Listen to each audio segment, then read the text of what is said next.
그날의 텅 빈 현관 앞에 서서 나는 차마 손대지 못한 채 그대로 얼어붙은 한우 선물 세트를 멍하니 내려다봤습니다. 핏물 한 방울 없이 깔끔하게 포장된 그 상자만 봐도 심장이 조여드는 듯한 고통이었습니다. 겉보기엔 사랑과 정성이 가득한 명절 선물이었지만 나에겐 그것이 7억짜리 비밀의 덫이었습니다. 나는 알았습니다. 내 남편 김영호 씨가 지난 몇 년간 가족들 몰래 짊어져 온 그 배신감과 공포의 무게를, 그리고 그 모든 것을 알면서도 모른 척 해야 했던 나 자신의 고독한 책임감의 무게를. 지금 생각해보면 그 끔찍한 진실은 이미 오래전부터 우리 집안 곳곳에 그림자처럼 스며들어 있었던 것 같습니다. 다만 내가 외면했을 뿐이죠. 모든 시작은 여느 때와 다름없는 평온해 보이던 명절 준비 날이었습니다. 가을 햇살이 부엌 창으로 깊숙이 들어오던 추석 일주일 전의 일입니다. 나는 습관처럼 아침 일찍 일어나 베란다 창문을 열었습니다. 차가운 새벽 공기가 확 들어와 폐 깊숙이까지 채워지면 비로소 하루를 시작할 에너지를 얻는 기분이었습니다. 명절이 다가오니 마음이 분주했지만 그래도 자식들 얼굴 볼 생각에 설렘이 더 컸습니다. 싱크대 앞에 서서 어젯밤에 먹고 남은 밥그릇들을 정리했습니다. 밥그릇 가장자리에 붙은 밥풀들을 물에 불리며 나는 문득 남편 생각을 했습니다. 김용호 씨는 요즘 부쩍 말이 없어졌습니다. 아침 식탁에서도 신문만 뚫어져라 보거나 의미 없는 헛기침만 연발했죠. 회사 일이 힘들겠거니 했지만 그건 평소와는 다른 종류의 불안함이었습니다. 마치 깊은 연못 속에 무거운 돌덩이를 숨겨놓은 사람처럼 말이죠. 여보, 요즘 무슨 일 있어? 얼굴이 헬쑥하네. 아니, 별일 없어. 당신은 걱정 마. 걱정 말라니. 결혼 30년인데 내가 당신 얼굴빛 하나 모를까? 나는 무심히 설거지를 계속했습니다. 뽀드득 소리 나는 접시를 닦다가 문득 거실에서 들려오는 남편의 목소리에 손을 멈췄습니다. 그는 분명 누구와 통화 중이었는데 목소리가 평소보다 훨씬 낮고 어딘가 잔뜩 겁을 먹은 듯 했습니다. 예, 예, 알겠습니다. 이번 명절, 이번 명절까지는 어떻게든, 예, 그거 잘 준비해 두겠습니다. 조금만, 조금만 시간을 주십시오. 그거? 그거가 뭐길래 남편이 저렇게 비굴하게 부탁하는 걸까? 나는 물이 뚝뚝 떨어지는 고무장갑을 벗지도 못한 채 거실 문틈으로 남편을 훔쳐봤습니다. 남편은 통화를 끊자마자 황급히 핸드폰을 주머니에 쑤셔 넣더니 마치 내가 자신을 엿들은 것 아니냐는 듯 날카로운 눈빛으로 나를 쳐다봤습니다. 당신? 거기서 뭐 하는 거야? 왜 사람 통화하는 걸 엿듣고 있어? 엿듣긴 뭘 엿들어요. 설거지하다가 당신 목소리가 이상해서 그렇지. 그거는 뭐예요? 명절 선물인가? 아니야, 그냥 회사 거래처에 급하게 보낼 물건이 있어. 신경 쓰지 마. 남편은 늘 내가 캐묻기라도 할까봐 대화를 피했습니다. 그 태도가 나를 더 불안하게 만들었습니다. 평생 남편을 믿고 살아왔는데 언제부턴가 우리 사이에 믿음 대신 불안의 장막이 쳐지기 시작한 겁니다. 남편이 신경 쓰지 말라고 했지만 나는 신경이 쓰였습니다. 특히 명절 선물이라는 단어가 귓가에 맴돌았습니다. 우리 집의 명절 루틴 중 하나는 한우 선물 세트였습니다.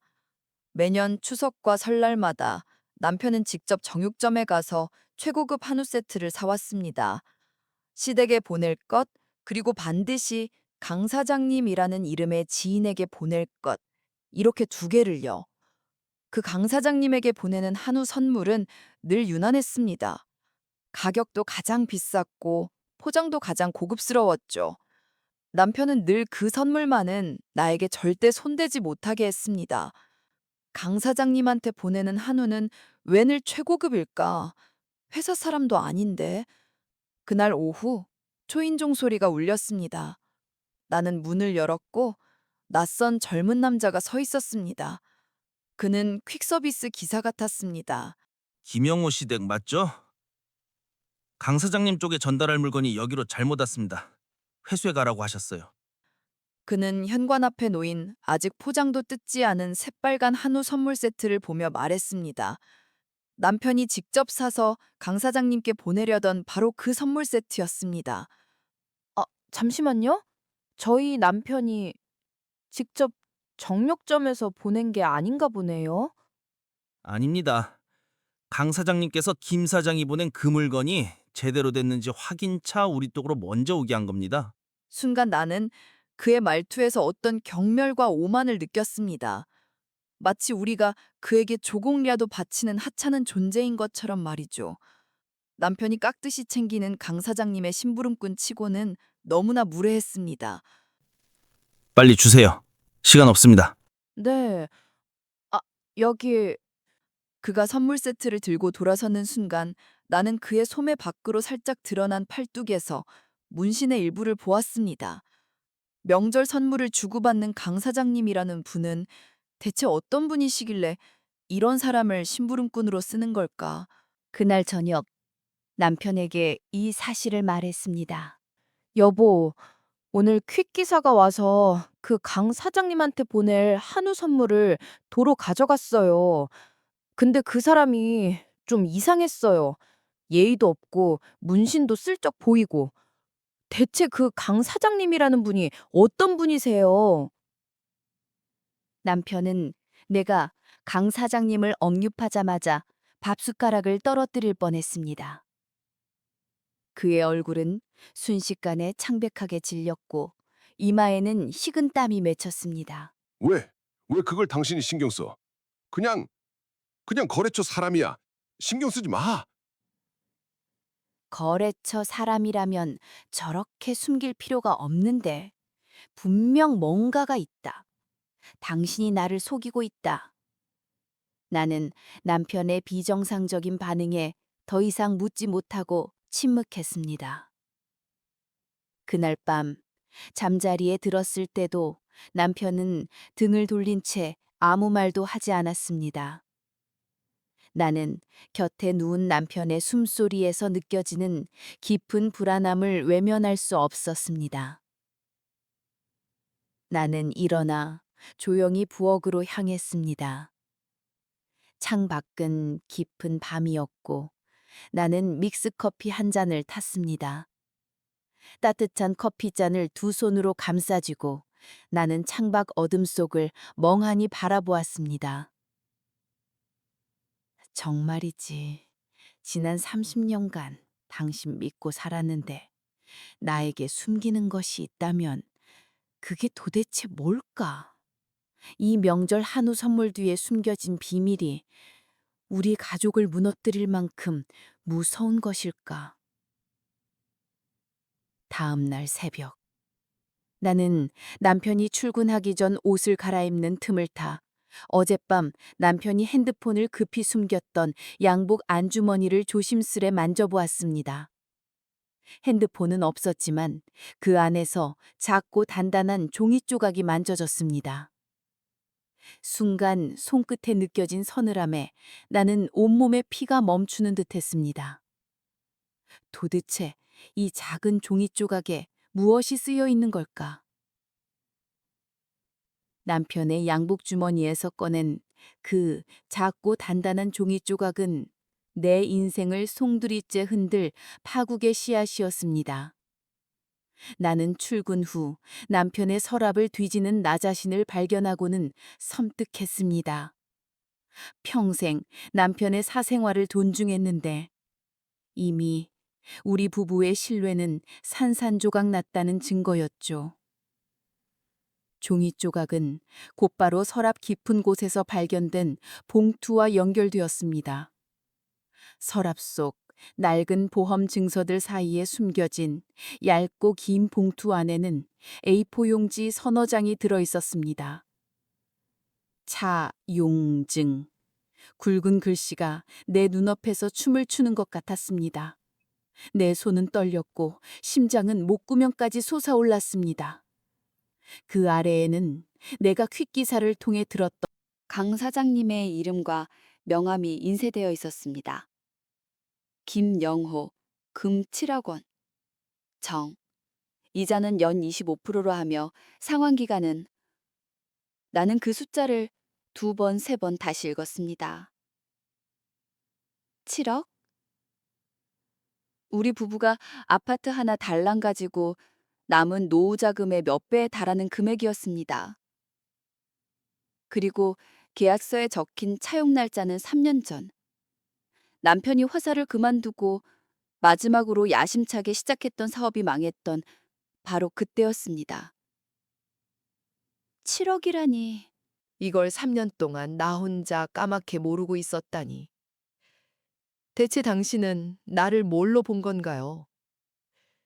내게는 한마디 상의도 없이 이 모든 짐을 혼자 짊어지고, 아니, 나에게 짐을 지우지 않으려고 나를 철저히 속여왔구나. 손끝으로 계약서를 만지니 종이에서 차가운 기운이 느껴졌습니다. 내가 알던 지난 3년의 평온한 일상은 남편의 불안과 공포 위에 위태롭게 세워진 유리성이었던 겁니다. 나는 그 자리에 주저앉아 차오르는 눈물을 겨우 삼켰습니다.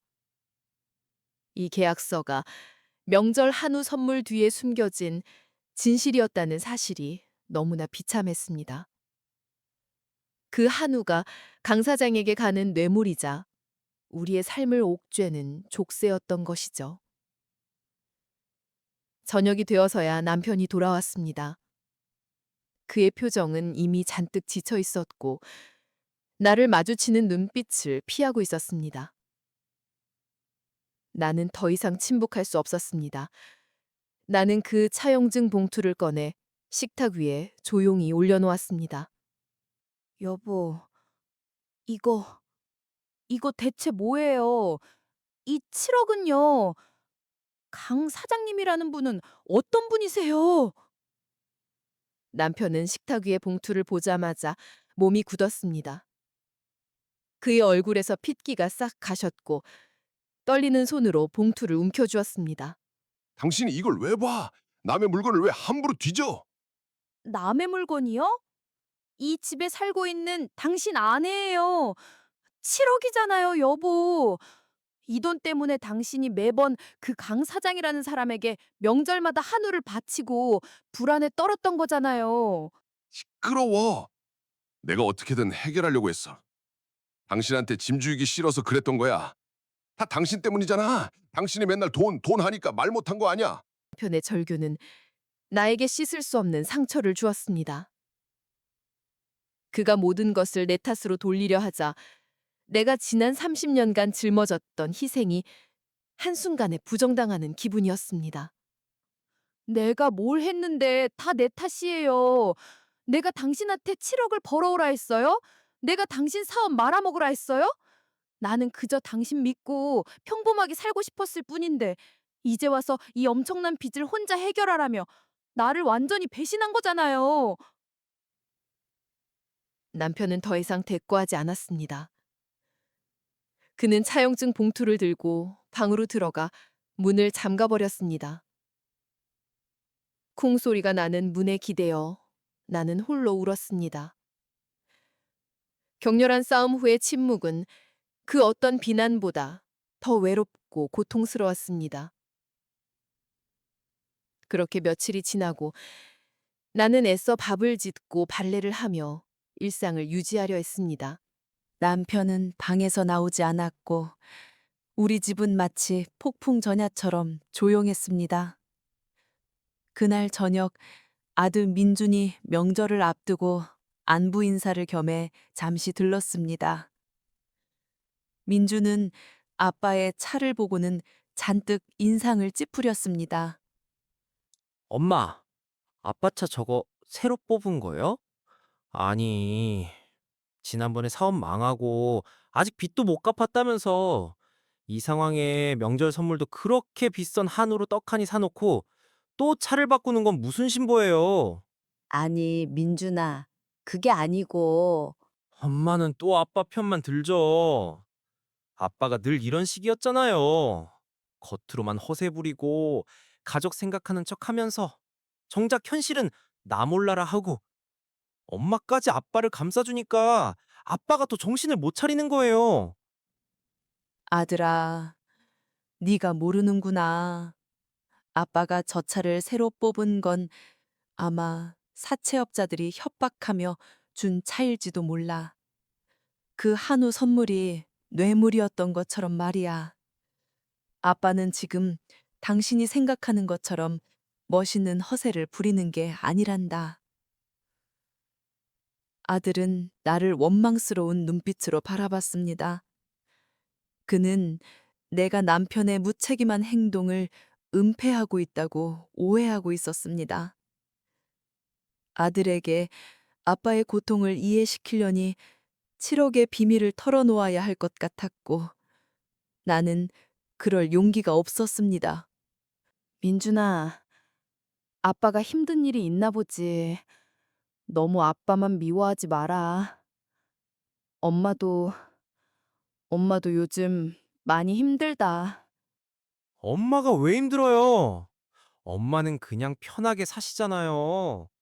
아빠한테 제대로 따지고 정신 차리게 만들면 되잖아요. 엄마가 결단력이 없으니까 아빠가 저러는 거예요. 아들은 매몰차게 말하고는 아버지에게 인사도 없이 현관을 나섰습니다. 아들의 뒷모습을 보며 나는 완전히 무너져 내렸습니다. 남편은 나에게 진실을 숨겼고 아들은 나를 무책임하다고 비난했습니다. 나는 이제 이 집에서 7억의 비밀을 아는 유일한 사람이 되었습니다. 여보, 당신은 나에게 짐지우지 않으려 했다지만 결국 나에게 배신감과 고독이라는 더 무거운 짐을 지운 거예요. 아들까지 나를 오해하는데 나는 누구에게 이 억울함을 호소해야 할까요? 텅 빈 거실에서 나는 손끝으로 차용증에 적힌 7억이라는 숫자를 더듬었습니다. 이 거대한 빚 앞에서 나는 이제 이 가정을 지키기 위해 내가 직접 어떤 결단을 내려야 한다는 것을 깨달았습니다. 나는 7억 빚을 갚기 위해 가족 몰래 무언가를 팔아야 했습니다. 그리고 그 선택이 훗날 더 큰 가족 갈등의 씨앗이 될 줄은 그때는 알지 못했습니다. 남편 영호 씨가 문을 잠그고 들어간 후 며칠이 지났습니다. 그는 회사에 나가는 대신 방 안에 틀어박혀 지냈습니다. 우리는 한 지붕 안에 살면서도 완벽한 타인이 되었습니다. 식사는 문 앞에 가져다 놓았고, 문은 열고 들어오는 것은 나도 영호 씨도 피했습니다. 나는 그 차용증을 다시 꺼내 보았습니다. 7억, 연 25%의 이자. 늦어질수록 감당할 수 없는 속도로 불어나는 빚이었습니다. 이대로 두고 볼 수는 없어요. 당신은 지금 도망치고 있지만 이 집의 담보와 자식들의 미래까지 위협받고 있어요. 누군가는 움직여야 해. 아들 민준의 비난이 귓가를 맴돌았습니다. 그 말이 고통스러웠지만 동시에 나를 움직이게 하는 채찍이 되었습니다. 나는 결단해야 했습니다. 홀로, 누구에게도 알리지 않고. 나는 남편의 비겁함을 원망하면서도 그가 이 빚을 나에게 알리지 않으려 3년간 얼마나 홀로 고통스러워했을지 생각하니 연민이 밀려왔습니다. 그의 잘못이 크지만 이 가정을 완전히 파괴할 수는 없었습니다. 그래, 내가 갚을게요. 당신이 진 빚, 내가 갚아서 당신을 구해낼게요. 내 자식들, 아버지가 저렇게 무너지는 꼴은 못 보겠어. 나는 주방 서랍 깊숙한 곳에 넣어두었던 오래된 증서를 꺼냈습니다. 토지, 등기, 필증. 그것은 내가 시집 오기 전 어머니가 마지막으로 나에게 남겨주신 경기도 외곽의 작은 밭이었습니다. 평생 헌신한 내 노고의 대가이자 나의 유일한 정신적, 물질적 보루였죠. 남편 몰래 비상금처럼 묻어두었던 것입니다. 나는 언젠가 이 땅을 팔아 시골에 작은 집을 짓고 나만의 공간을 만들 꿈을 꾸곤 했습니다. 내가 의지할 수 있었던 마지막 희망이었는데 이제 이것마저 포기해야 하는구나. 나는 친정 땅을 팔아 빚의 상당 부분을 상환하기로 결심했습니다. 7억 전액은 안 되더라도 당장 닥친 이자 폭탄과 원금 일부를 막아 남편에게 숨 쉴 틈을 주어야 했습니다. 나는 공인중개사에게 연락을 했습니다. 명절이 코앞이었지만 나는 급하게 계약을 서둘렀습니다. 네, 사장님. 네, 그 땅이요? 예, 제가 급해서요. 매매가 말고 지금 당장 현금으로 받을 수 있는 금액을 말씀해 주세요. 중개사는 의아해했지만 나는 급한 사정이 있다고만 둘러댔습니다. 땅을 팔았다는 사실은 남편에게도 아들에게도 절대 알릴 수 없었습니다. 남편에게는 내가 비상금으로 마련한 돈이라고 둘러댄 생각이었고 아들에게는 더 이상 아들의 판단에 개입하고 싶지 않았습니다. 나는 고독한 결단의 무게를 홀로 감당해야 했습니다. 며칠 후 친정 땅의 계약금 중 일부가 내 통장으로 입금되었습니다. 나는 심장이 두근거렸습니다.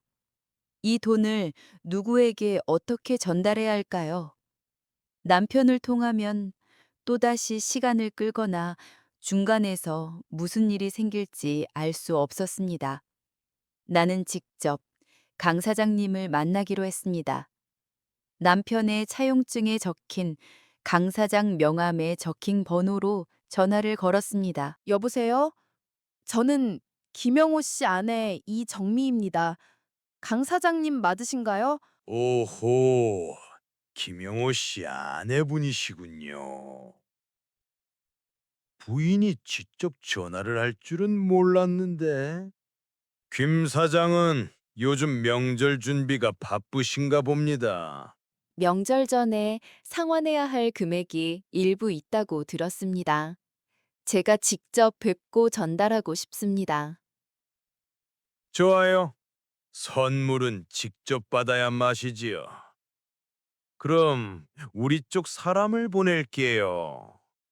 명절 전 이틀 뒤 오후 3시 당신 집 근처 카페로 나오세요. 선물이라는 단어. 그들이 한우 선물을 어떻게 불렀는지 짐작할 수 있었습니다. 나의 고통과 남편의 굴욕이 담긴 선물. 나는 거울 속 나 자신을 보았습니다. 초췌했지만 눈빛만큼은 단호했습니다. 이제 시작이야. 이 악몽을 끊어낼 수 있다면 내 모든 것을 걸겠어요. 약속 당일 나는 가방에 현금이 든 두툼한 봉투를 챙겨 집을 나섰습니다. 현관문 앞에는 남편이 어제 사다 놓은 새로운 한우 선물 세트가 놓여 있었습니다. 이틀 전 퀵기사가 회수해 간 뒤 그는 또다시 공포 속에서 새 선물을 준비한 것입니다. 당신은 여전히 나에게 진실을 말하지 못하고 강 사장에게 굴복하고 있군요. 카페에 도착하니 약속했던 강 사장이 아닌 낯선 번장한 남자가 앉아 있었습니다. 그는 지난번 한우 선물을 회수해 갔던 바로 그 문신이 있는 퀵기사였습니다. 그는 나를 경멸하듯 쳐다봤습니다.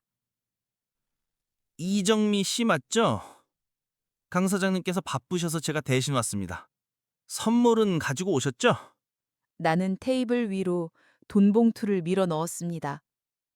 봉투 안에는 친정 땅 계약금으로 마련한 돈 중 강 사장이 요구한 금액이 정확히 들어 있었습니다. 여기 이자 중 일부와 원금의 일부입니다.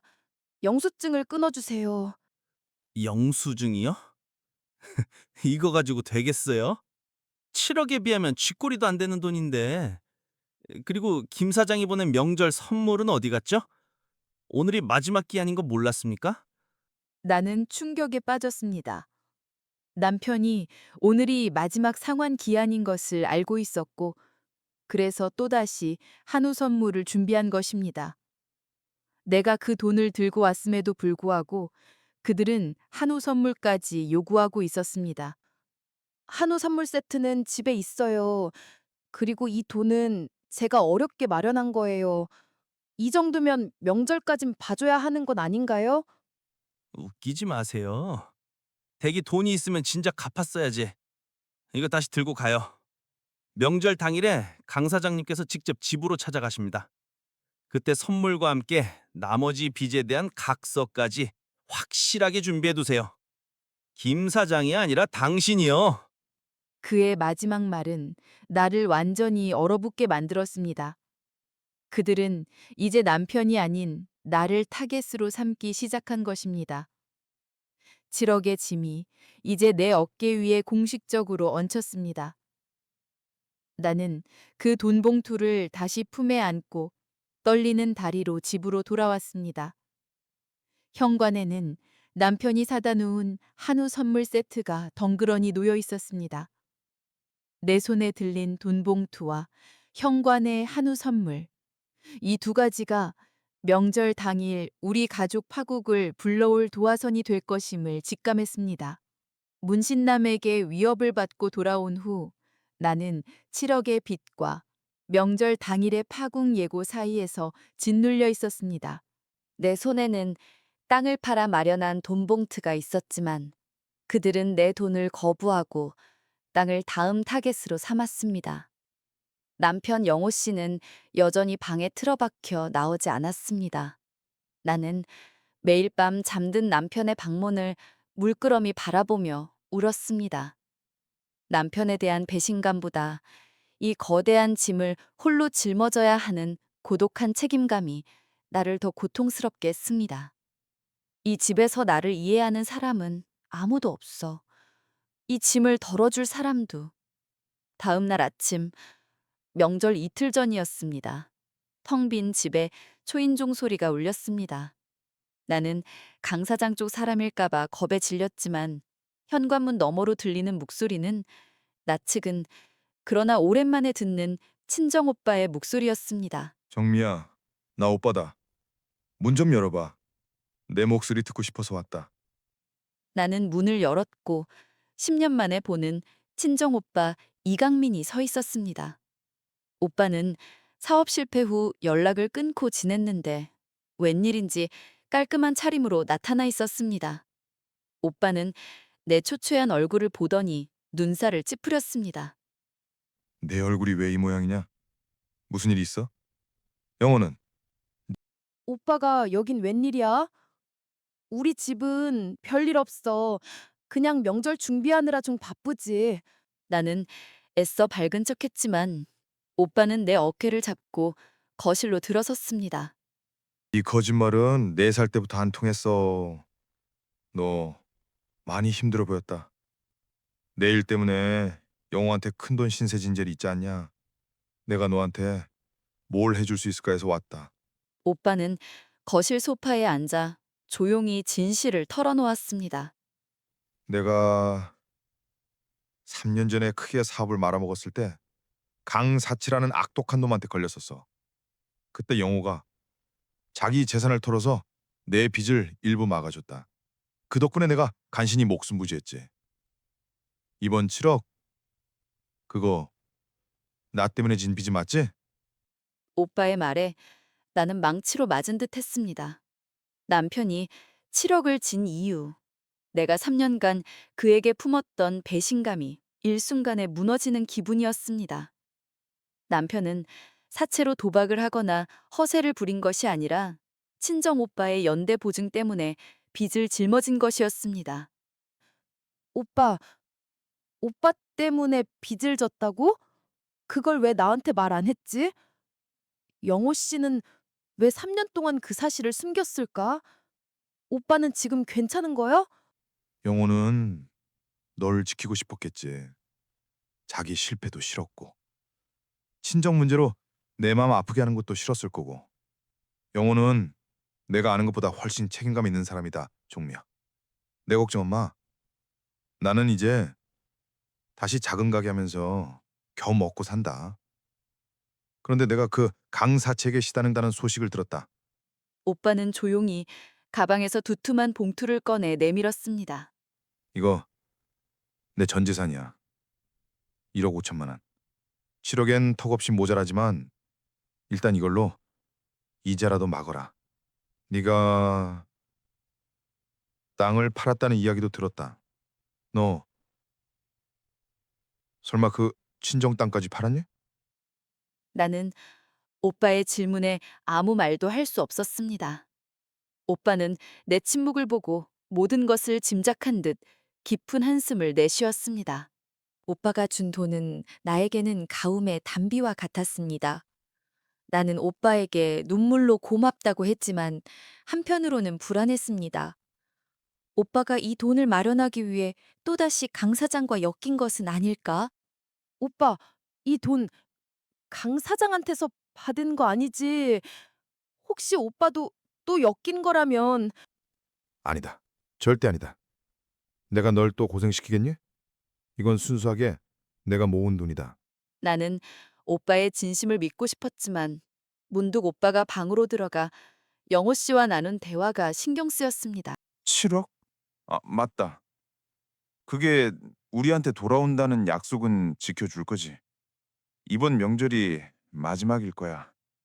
형님, 염려 마십시오. 내가 정미한테는 무슨 일이 있어도 비밀로 할 겁니다. 다시 엮이지 않게 할 겁니다. 두 사람의 대화는 너무나 작았지만 그 내용은 내 심장을 다시 얼어붙게 만들었습니다. 남편의 빚 7억이 단순히 오빠를 도운 보증 문제가 아닐 수도 있다는 것. 그리고 그게 우리한테 돌아온다는 알 수 없는 약속과 다시 엮이지 않겠다는 결심. 남편과 오빠가 나에게 또 다른 비밀을 숨기고 있다는 불안감이 엄습했습니다. 강 사장에게 전달하려던 한우 선물은 이 복잡하게 얽힌 가족사의 일부였습니다. 명절이 다가올수록 나는 구원처럼 나타난 친정 오빠를 믿어야 할지 아니면 또 다른 배신을 의심해야 할지 알 수 없었습니다. 자, 이 돈이면 당장 강 사채의 입을 막을 수 있어. 명절날 온다고 했지. 내가 대신 나갈게. 너는 영호 잘 챙기고 아들한테도 너무 미안해하지 마. 오빠는 떠났습니다. 나는 오빠가 건넨 돈 봉투와 남편이 현관에 놓아둔 한우 선물 세트를 바라보았습니다. 이젠 오빠까지 나섰으니 모든 게 해결될까? 아니면 이 오빠의 등장으로 더 큰 가족의 진실이 밝혀지게 될까? 나는 명절 당일 모든 진실이 폭발할 것을 예감하며 두려움에 떨었습니다. 명절 전야, 남편 영호 씨가 잠근 방문 앞에서 친정오빠 강민과 나는 마주 앉았습니다. 방 안에서 들려왔던 영호 씨와 오빠의 비밀스러운 대화가 내 머릿속을 떠나지 않았습니다. 나는 오빠가 건넨 돈 봉투를 내려놓고 오빠를 똑바로 바라봤습니다. 오빠, 솔직하게 말해줘. 7억 빚 그냥 오빠 사업 보증만은 아니잖아. 우리한테 돌아온다는 약속이 뭐야? 영호 씨가 3년 동안 숨겨온 게 단순히 돈 때문만은 아니지. 오빠는 잠시 망설이더니 깊은 한숨을 쉬었습니다. 그의 얼굴에는 오랜 회한과 고통이 서려 있었습니다. 정미야, 영호는 정말 좋은 사람이야. 그 7억은 내가 3년 전에 강사채한테 사로잡혔을 때 영호가 날 구해내면서 대신 짊어진 빚이 맞아. 그런데 그 7억이 단순히 빚은 아니야. 그건 일종의 선금이었어. 성금? 뭘 위한 성금인데? 옥가는 목소리를 더 낮추었습니다.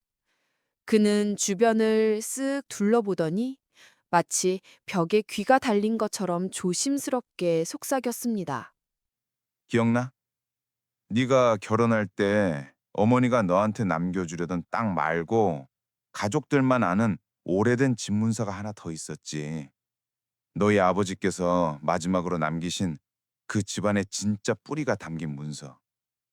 아, 그 문서 오래전에 오빠가 사업자금 때문에 가져갔던. 나는 충격의 말을 잇지 못했습니다. 그 문서는 우리 친정 식구들에게는 단순한 재산 이상의 의미였습니다. 어머니가 평생 지켜왔던 우리 형제들에게 물려줄 유산의 상징이었죠. 오빠가 그 문서를 담보로 돈을 빌렸다는 소문은 들었지만 설마 강사체에게까지 넘어갔을 줄이야. 내가 사업이 망했을 때 강사채가 내 모든 걸 뺏으려고 했어. 그때 영호가 나타나서 강사채랑 딜을 한 거야. 영호가 그 문서의 소유권을 포기하는 대가로 강사치에게 7억을 쥐어주고 나한테서 그 악마의 굴레를 끊어낸 거지. 오빠의 고백은 내가 알던 진실을 완전히 뒤집었습니다. 남편은 7억을 짊어진 것이 아니라 나와 나의 친정의 명예를 지키기 위해 자신의 모든 것을 걸고 7억을 강 사장에게 지불한 것이었습니다. 그리고 7억이라는 숫자는 그 문서가 다시 가족에게 돌아오는데 필요한 몸값이었던 겁니다.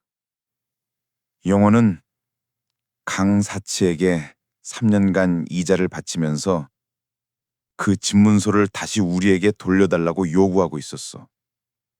그 명절 한우 선물 세트, 그게 바로 집문서를 되돌려받는 날짜를 맞추기 위한 수단이었던 거야. 그럼 3년 전에 영호 씨가 나한테 말도 없이 땅을 팔고 재산을 정리했던 것도 다 그 때문이었나요? 맞아. 그 문서를 되찾고 나를 살리고 네게 이 모든 더러운 친정의 비밀을 알리고 싶지 않았던 거야. 영호는 네가 아들한테 배신자로 오해받으면서까지 너와 자식들의 정신적인 뿌리를 지키려고 모든 죄를 뒤집어 쓴 거야. 나는 방금 전까지 남편에게 품었던 배신감이 순식간에 말로 표현할 수 없는 연민과 고마움으로 변하는 것을 느꼈습니다. 그는 비겁한 사람이 아니라 가족을 지키는 외로운 투사였습니다. 7억의 빚은 그의 죄가 아니라 나를 향한 그의 헌신이었던 것입니다. 나는 눈물을 쏟아냈습니다. 3년 동안 남편이 겪었을 그 지옥 같은 고독과 공포를 이제야 알게 되었습니다.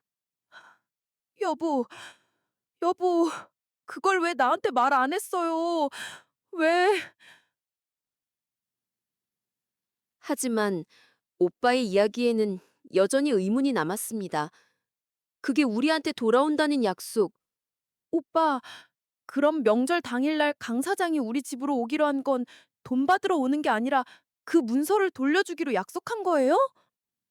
오빠는 고개를 떨구었습니다. 원래는 그래.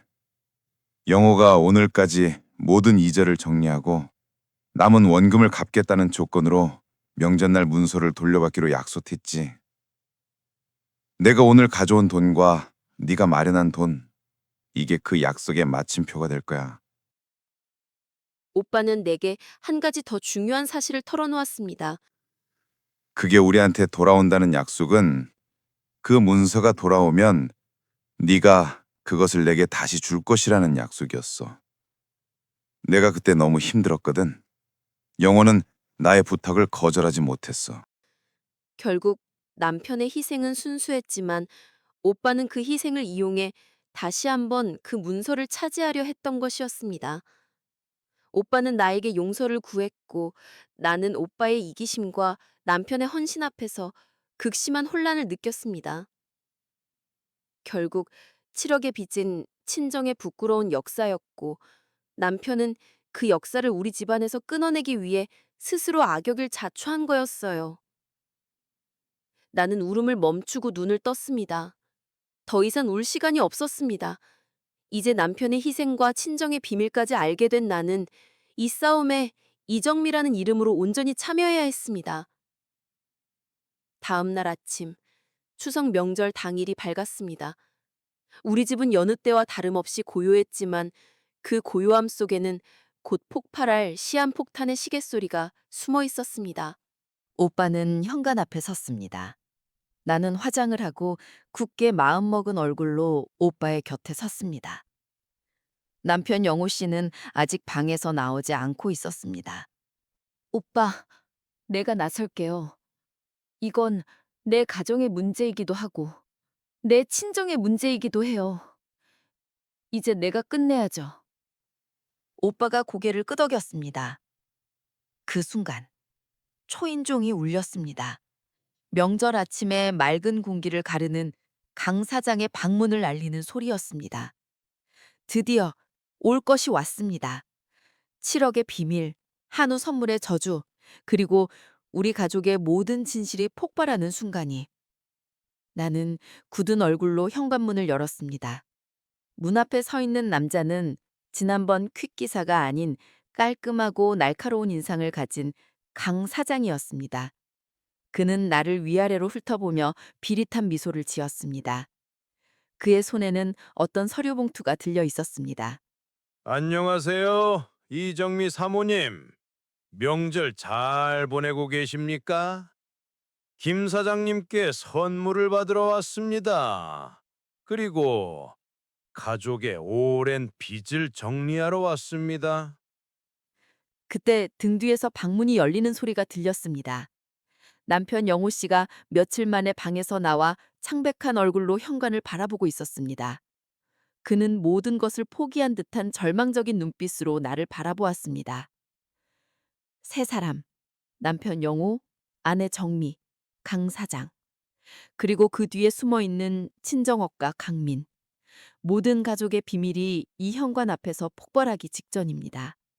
명절 당일 아침 현관문 앞에 강 사장과 정미, 그리고 그 뒤에 절망적인 표정으로 서 있는 영호 씨가 마주 섰습니다. 뒤쪽 복도에는 모든 것이 해결되기를 바라는 친정오빠 강민이 숨어 있었습니다. 김 사장님께서 바치는 마지막 선물은 이미 잘 받았습니다. 현금과 그리고 사모님이 마련해준 귀한 땅의 계약금까지. 덕분에 7억 원의 몸값은 정리되었죠. 그래서요?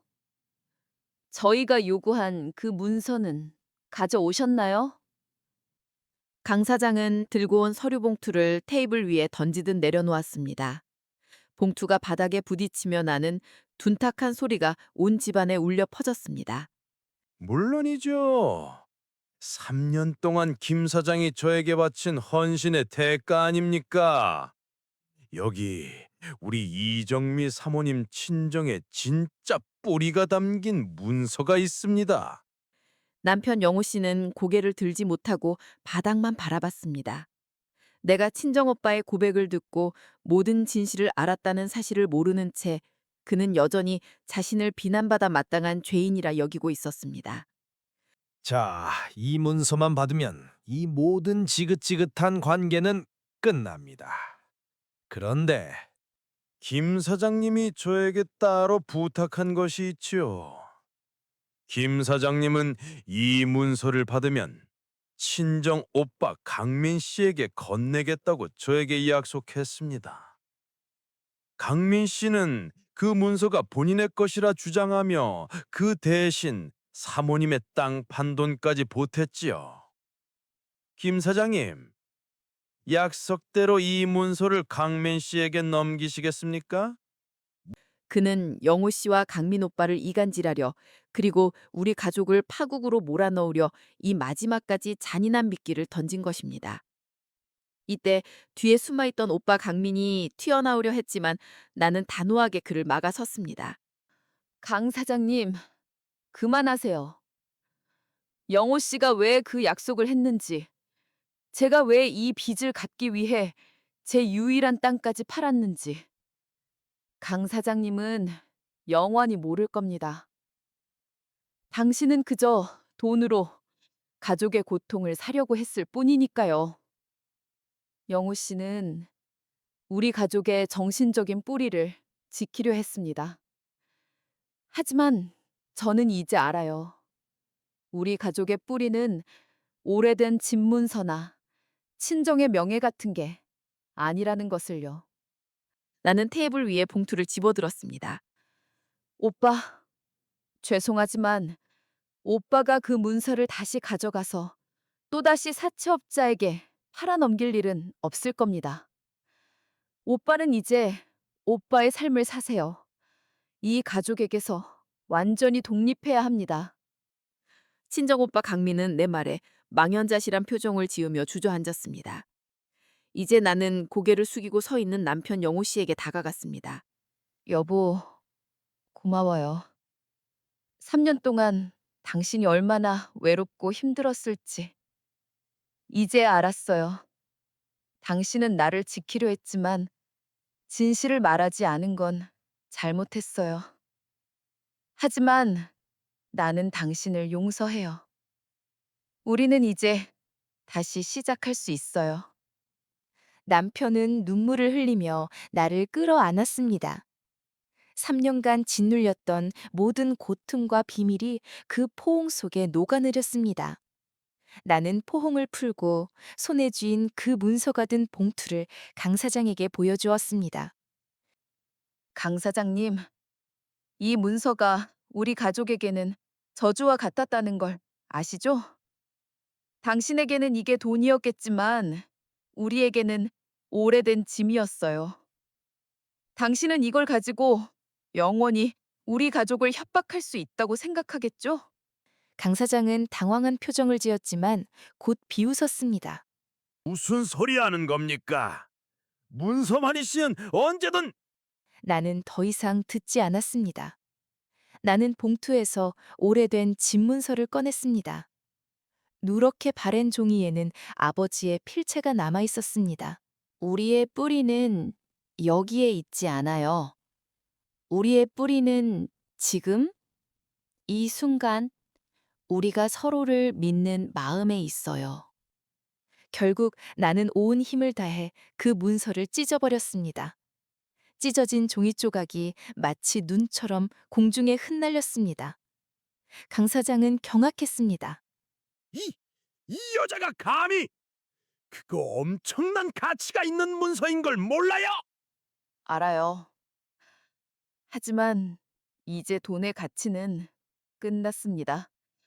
당신이 우리 가족에게서 뜯어낼 수 있는 모든 빚과 죄와 굴욕은 이 문서와 함께 사라졌어요.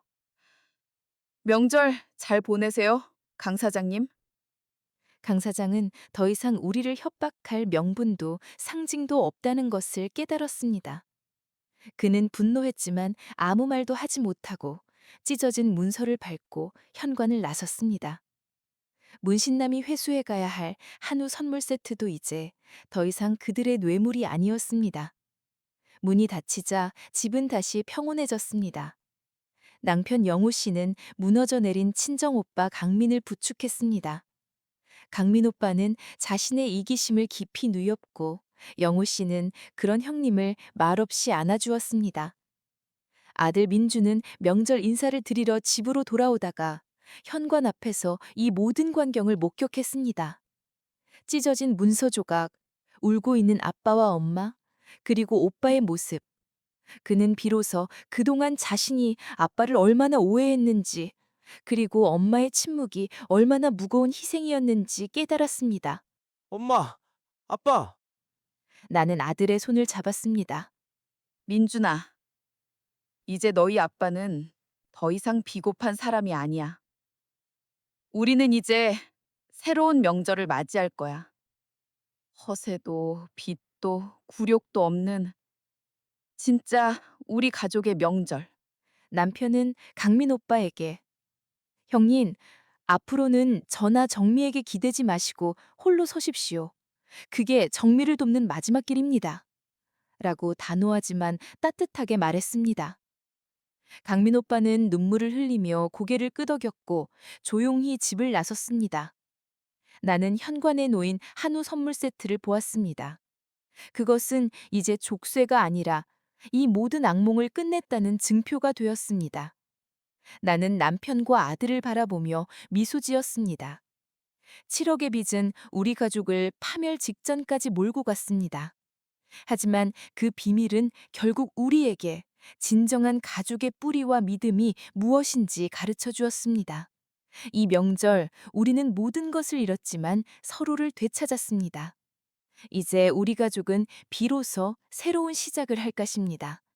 진정한 의미의 추석을 맞이하면서